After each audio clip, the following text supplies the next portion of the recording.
kembali kita diperjumpakan dalam persekutuan yang indah di pagi hari ini untuk membaca dan merenungkan firman Tuhan sebagai dasar kehidupan kita menjalani hari ini. Untuk itu, mari bersama kita teduhkan hati kita dan kita mohon pimpinan Roh Kudus menerangi kita sehingga kita mengerti dan memahami akan sabda Tuhan ini. Karena itu mari kita berdoa.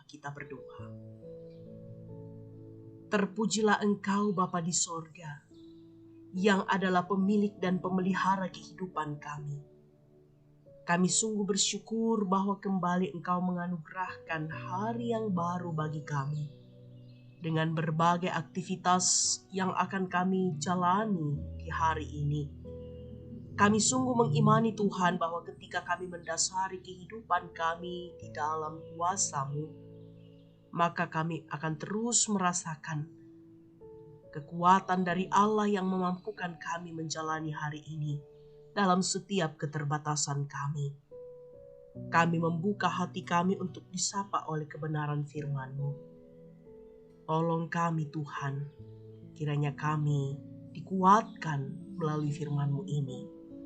Di dalam nama Tuhan kami, Yesus Kristus kami berdoa. Amin.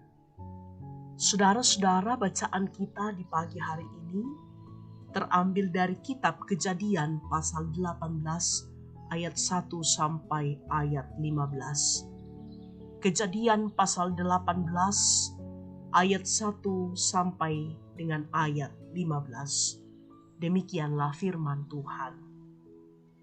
Allah mengulangi menjanjikan seorang anak laki-laki kepada Abraham. Kemudian Tuhan menampakkan diri kepada Abraham dekat pohon tarbantin di Mamre. Sedang ia duduk di pintu kemahnya waktu hari panas terik.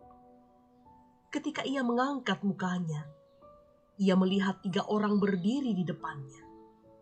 Sesudah dilihatnya mereka, ia berlari dari pintu kemahnya menyongsong mereka.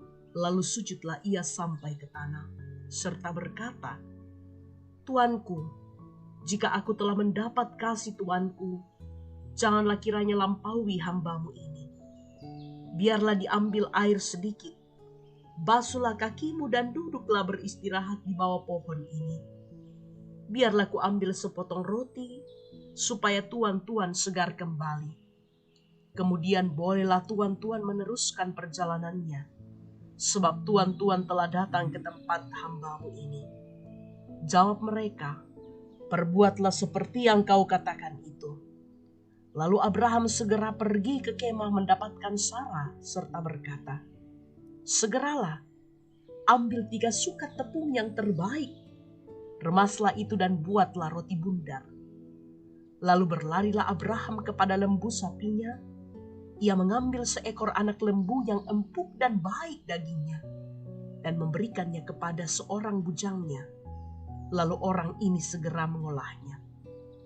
Kemudian diambilnya dadih dan susu serta anak lembu yang telah diolah itu, lalu dihidangkannya di depan orang-orang itu. Dan ia berdiri di dekat mereka di bawah pohon itu sedang mereka makan. Lalu kata mereka kepadanya, "Di manakah Sarah istrimu?" Jawabnya, "Di sana, di dalam kemah." Dan firman-Nya, "Sesungguhnya aku akan kembali tahun depan mendapatkan engkau, pada waktu itulah Sarah istrimu akan mempunyai seorang anak laki-laki." Dan Sarah mendengarkan pada pintu kemah yang di belakangnya. Adapun Abraham dan Sarah telah tua dan lanjut umurnya, dan Sarah telah mati haid.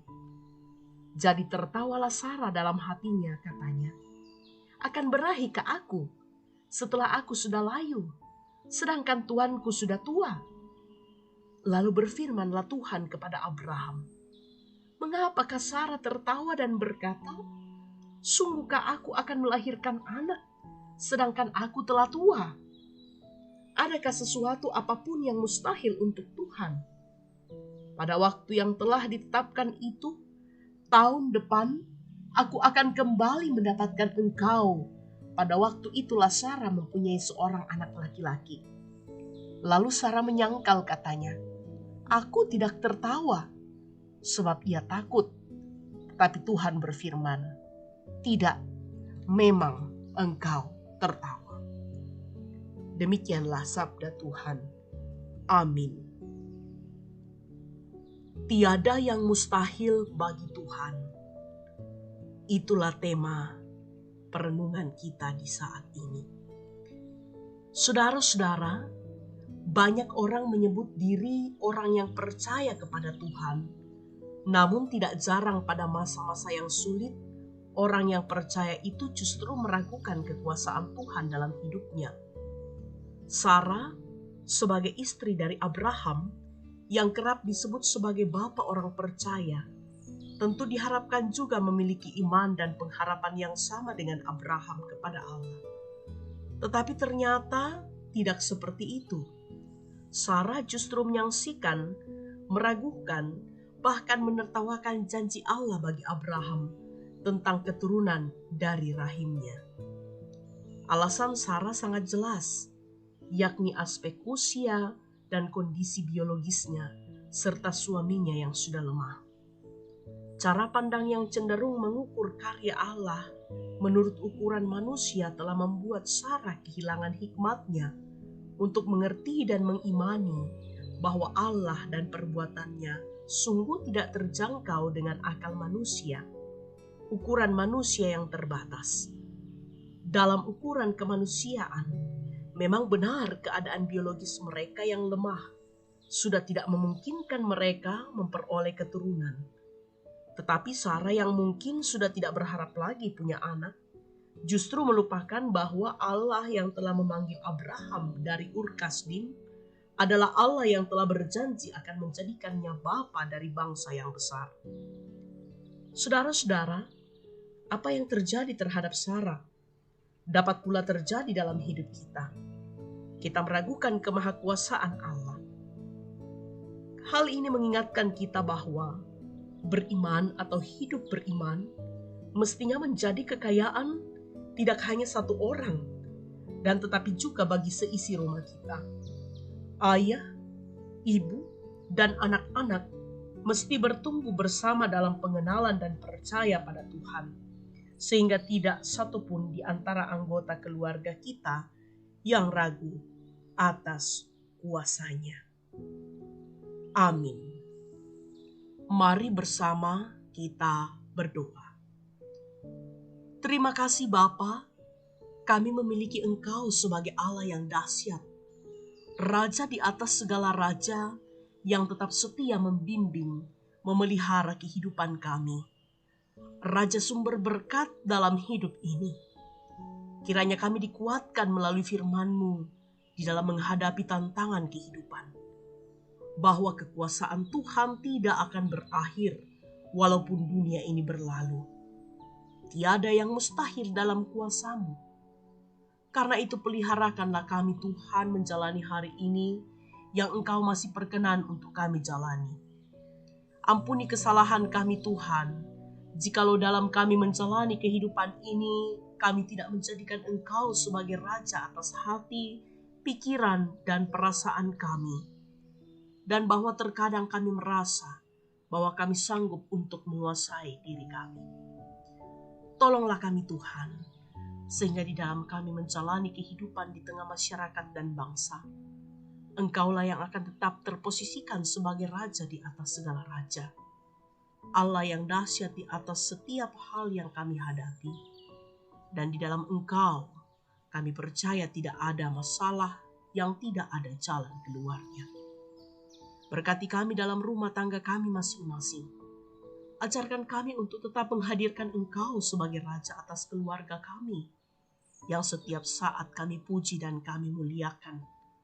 Berkati kami di tengah masyarakat dan bangsa, pekerjaan dan tanggung jawab kami, pelayanan kami, baik yang kami lakukan dari rumah untuk sementara, di zaman di mana wabah virus corona sedang melanda negeri ini, bahkan di dunia ini. Banyak tanggung jawab kami yang harus kami kerjakan di rumah. Tolong Tuhan berkati kami. Anak-anak di dalam pendidikan, belajar dari rumah, yang bekerja dari rumah, beribadah dari rumah. Ajar kami untuk menikmati semuanya, bahwa di atas semuanya itu Engkau tetap berkuasa sebagai Raja di atas kehidupan kami. Tuntun kami Tuhan untuk menjalani hari ini, bahkan esok hari kami akan beribadah di hari Minggu bersama keluarga kami. Tuhan tolong kami, sehingga seluruh anak-anak Tuhan di muka bumi ini boleh beribadah, walaupun beribadahnya dilakukan di rumah. Yang sementara bersuka cita karena berkat-Mu yang terus melimpah, baik itu pertambahan usia, ulang tahun pernikahan, sembuh dari sakit, lulus ujian, kenaikan pangkat. Tuhan dipermuliakan dalam sukacita itu. Kami mendoakan bagi orang tua dan saudara-saudara kami yang saat ini bergumul karena sakit, baik itu yang dirawat di rumah sakit, di rumah, dan sementara berobat jalan. Berkenanlah Tuhan mendengar kerinduan mereka bersama dengan keluarga. Yang berduka cita, Tuhan hiburkan. Bapa di sorga, Engkau mengenal kami, melihat kami masing-masing di tempat kami masing-masing. Kiranya firman Tuhan di pagi ini menguatkan kami dalam kami menghadapi wabah virus corona atau apapun yang terjadi. Kami tetap yakin bahwa tiada yang mustahil bagi-Mu Tuhan. Kami mengimani bahwa Yesus telah mati bagi kami, supaya kami tidak terpisah lagi dari hadirat Tuhan. Supaya Tuhan selalu bersama-sama dengan kami, entah suka, entah duka, entah sehat, entah sakit, Tuhan tetap bersama kami. Kami berdoa untuk sesama kami yang terpapar virus corona. Tuhan kuatkan saudara-saudara kami yang saat ini menjalani perawatan atau isolasi, baik yang sementara isolasi mandiri ataupun isolasi di rumah sakit. Tuhan beri kekuatan dan harapan. Mereka menjalani hidup dengan gembira dan sukacita. Keinginan untuk sembuh menjadi kenyataan. Untuk korban virus corona, Tuhan hiburkan keluarga yang ditinggalkan. Kami berdoa untuk para medis, dokter, siapapun yang merawat, mendampingi mereka setiap saat, beri kekuatan, kesehatan prima. Kami berdoa untuk pemerintah kami Tuhan, beri hikmat memimpin negara ini, bahkan negara-negara di dunia. Oleh kekuatan dan kedaulatan Tuhan, wabah ini boleh berlalu. Tuhan, pulihkan bumi ini. Kami berdoa untuk upaya pendisiplinan kami masing-masing dalam masa PPKM ini Tuhan. Tolonglah setiap kami untuk mendisiplinkan diri kami masing-masing, untuk menjaga jarak satu dengan yang lain. Jangan tinggalkan kami Tuhan, peliharakanlah kami. Inilah doa kami Tuhan, mohon ampun untuk setiap salah dan dosa kami. Lalu Tuhan berkenan untuk setiap hal yang kami sampaikan secara pribadi. Dengar dan sempurnakanlah permohonan kami. Semuanya kami sampaikan kepada Bapa di sorga. Kami berdoa di dalam nama Tuhan kami Yesus Kristus Juru Selamat kami yang hidup. Haleluya. Amin. Bapak Ibu Saudara-saudara, demikianlah saat teduh kita untuk pagi ini. Selamat berakhir pekan bersama keluarga kita masing-masing. Selamat menjalani kehidupan bersama anggota keluarga.